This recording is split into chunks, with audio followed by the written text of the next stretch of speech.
So you might be in this really random situation where you can't go through and agree to the terms and condition that are inside of some sort of iPhone pop-up panel.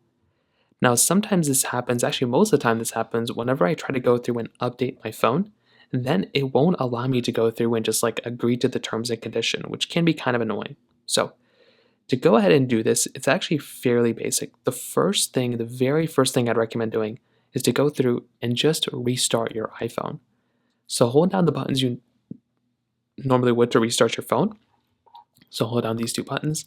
Go ahead, slide the power off, and you want to see if that ends up fixing the problem. For a lot of people, that might end up fixing it for you, and I would probably guarantee that's going to be the main way to go and fix it. Now, if you do that and that doesn't end up working, which it very well could end up happening too, but it's kind of slim. If that doesn't end up fixing it, the next thing I'd recommend doing is to go through and see if the Apple servers are down. So what you can do here is you can make your way over into a website like downdetector.com or is it downrightnow.com, one of these types of websites, and you basically want to see if the Apple servers are down. If you go here and you basically see the Apple servers are down, all you're going to have to do then is basically just wait it out until they end up fixing the problem. If it's like Apple support or Apple or anything like that, you're just probably going to have to wait it out until they end up fixing the problem.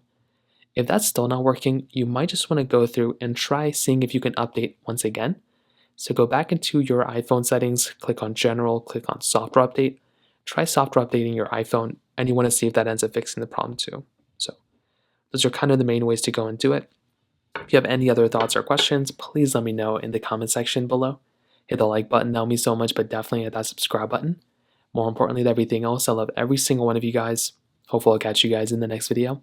Peace out till then.